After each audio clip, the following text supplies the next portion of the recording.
Welcome to a new episode of a quick guide to Lotro.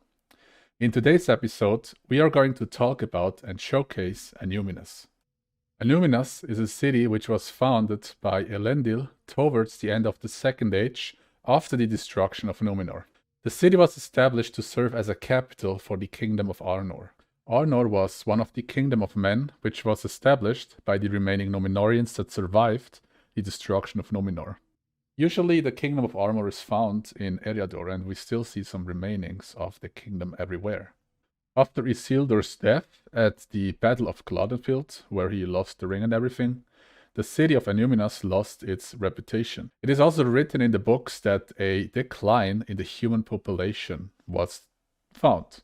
As a result, the Numenorians that still used to live in Annuminas, they basically deserted the city and left it behind as a city of ruins. After the ring was destroyed and, basically the fourth age of the world started, Aragorn, which is now the king, also known as King Elessar, king of all men in Middle-earth, well, he kind of rebuilt Annuminas and reestablished it as a capital of the north.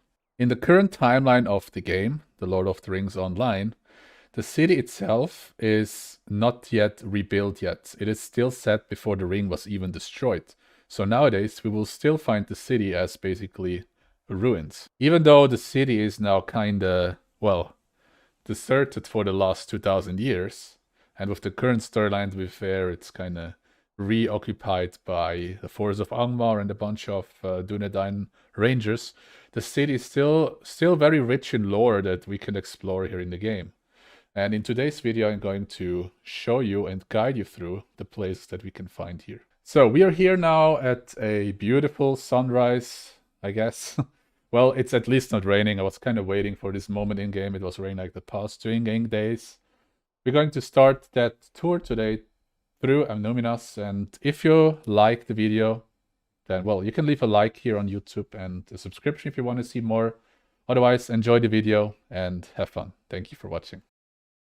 So we will basically start our tour here in the eastern part of Annuminas, right outside the main gate.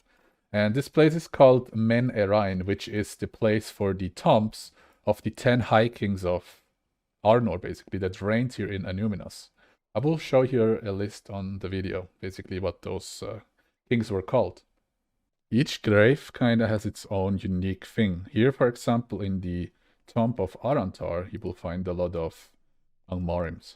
So I'm here now at the east gate of Annuminas, which is kind of the main gate. And when entering, you will be here at a bigger courtyard. As you can see, the entire city is kind of occupied by the forces of Angmar, as well as some buildings are, well, kind of sunken in Lake Evendim. The city of Annuminas is a classic example for the Numenorean architecture, where usually white bricks and marble is used.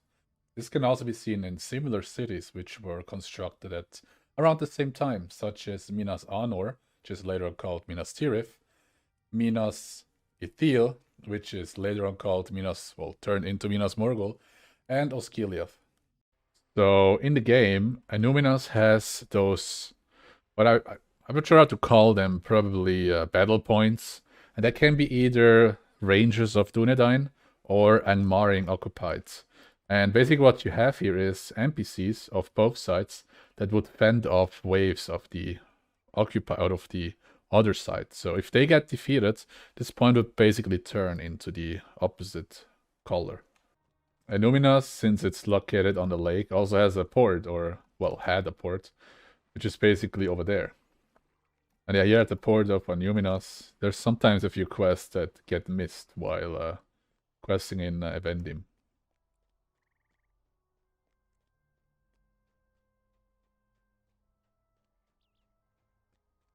So if we go back to that battle point that was currently, during the video, during the filming, occupied by rangers, and we go uphill, then we come to a, well, to a very important place soon.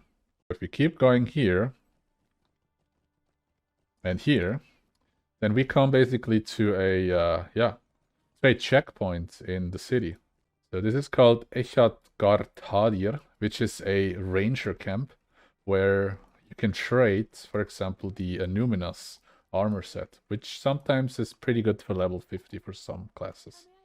You will need medallions and skirmish marks for that. It's a very cheap option if you're leveling, if you're level 50, you want to enter the Mines of Moria, Eregion, etc. It's a good option to get this armor quickly and then yeah, keep going with questing. Here in the video you can see the medium armor.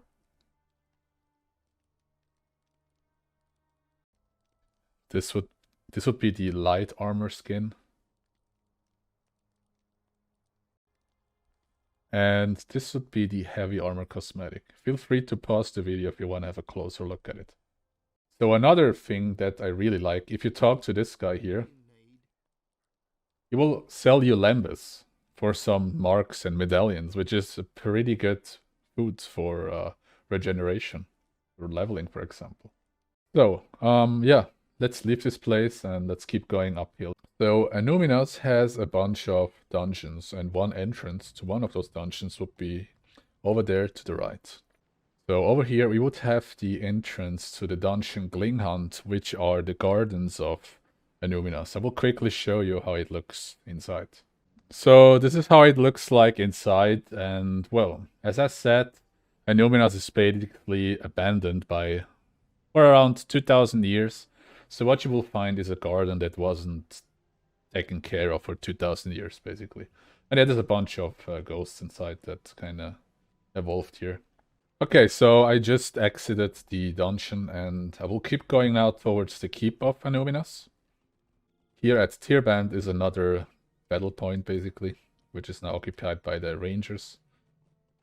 So we basically are getting closer to the keep now. This is obviously where, well, the current High King of Honor was reigning. So basically the High King of Annuminas and also High King of, well, the man basically of the Numenorians in Middle-earth, he was reigning with a bunch of cool gadgets. One of those gadgets was the Scepter of Annuminas, which kind of represents, well, it's like a token of royalty. You maybe also know what a palantir is. You know, it's one of those seeing stones, basically some sort of magic communication device. One of them was also located in Annuminas at some point. So, if we go down here, there will be to the right, there will be another dungeon, 1 out of 3 basically. I already showed you one. So this here would be Haut Vallandil, basically the grave of Vallandil. So this is basically his grave. Vallandil was the youngest son of Isildur and technically the 3rd High King of Arnor. And well, the problem is when Isildur died, Vallandil was 13 years old, so he couldn't really become a king yet. So officially he would become king when he was 21. Since he was so young when he became king, his reign was also pretty long. It is said that his reign was around 200 years long, which is the longest for any High King of Arnor at all. So yeah, I really don't know what they want from me. Just want to show people around here, but they're not really happy that I'm here, so I will just leave here, I guess, and leave them alone. Alright, cool. So let's go back to the keep. We go up here. So here in the main keep, there's also the 3rd and last dungeon of Annuminas located, which is literally called Ost-Elendil. And I will show you around here inside as well. Okay, so this is basically how it looks inside. You know, you have a nice view outside. And yeah, I kind of cleaned up all the enemies in here already. So yeah, this is basically the place where all the kings were like sitting. In the story of the Shadow of Angmar, you will also find here basically the boss that tries to reclaim back Annuminas for the evil. And in here basically, well, this would be the throne room, I guess, of Annuminas. So I would say this is where the king would sit. But right now it's Angmaring boss. So yeah, so you're basically at the end of the video. Let me quickly kill this guy. Thank you. And yeah, that was the showcase of Annuminas with some story, with some history from the books. And with this beautiful view here on Lake Evendim. I guess we could call it the end of the video, right? Thanks for watching until here. If you enjoy the content, I will be releasing more of those videos every week. You can leave a like, you can leave a subscription. You can also check me out on Twitch, where I usually stream Lotro. With that, have a good day, have a good night, and see you in the next video of a quick guide to Lotro. Bye. Thank you.